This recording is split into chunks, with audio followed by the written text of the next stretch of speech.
Prime Minister Netanyahu has pledged to press forward with an invasion of Rafah, even as the negotiations continue with Hamas for the release of hostages, etc.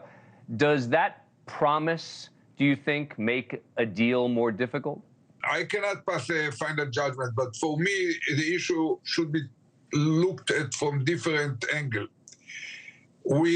I think that probably to hit Rafah and to complete all the battalions of Hamas is important. But having said that, the most urgent job is to rescue these hostages. The reason is that just to make Rafah ready, namely evacuate hundreds of thousands of refugees who came from the northern part of the Gaza Strip, just to make them ready for operation might take several weeks, and then operation itself might take several months. So it's a matter of 4 or 6 months before the next opportunity will be there to have a hostage. By then, the hostages might be already in coffins coming back. So I think the most urgent thing is to have now the deal, the best one that we can afford. And it's Rafah waited for 7 months. It can wait for another 2 months or 3 months. That doesn't matter. But the rhetoric matters. You know this as well as anyone. And publicly stating that we're going to move into Rafah regardless does seem to make that goal of getting the hostages back a little more difficult, no? Yeah, I think I do not hide my position or my view. My view is that we had to say, first of all, get whoever you can get from the hostages and rescue them. And later on, you will have to consider, and I don't care if Rafah will wait for another 3 months. I don't see a reason to care about it. Israel will be strong enough if Hamas will still be in Rafah and cause any kind of difficulty, it will be hit later. I think that that's the right way. You have had great differences with Netanyahu over the years and today. Since October 7th, what might you have done differently as prime minister than Netanyahu has done? I don't say it in retrospect. I said it from day one. I appeared on TV. I wrote in Israeli publications.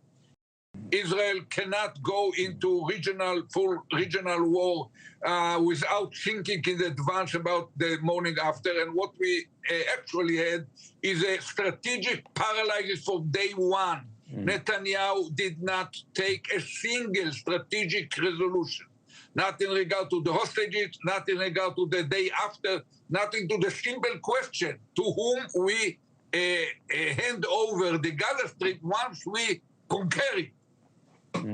We have to give it to someone because the situation is simple. There are Palestinians there. You cannot bring Swedish or South African force to replace us. It should be Palestinians. And it should be prepared in advance. Israel doesn't need to control Gaza once again. We had been there for a generation. Let me ask you a final question. I'm sure you've seen the major pro-Palestinian protests in the United States at colleges and universities. What are your thoughts on that? You know, it's a matter of taste. I don't like it.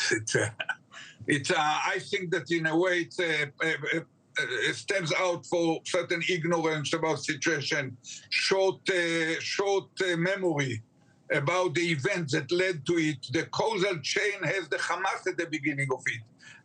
The terrible barbarian massacre of Israel is something unprecedented.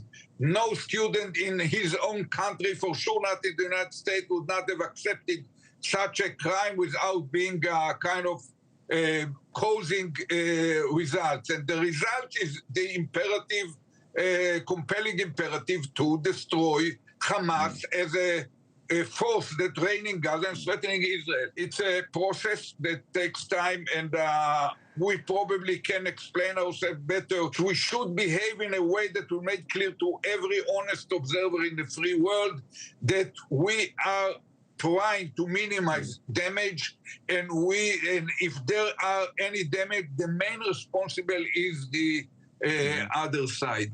Thank you for watching. Go to newsnationnow.com to find NewsNation on your cable provider.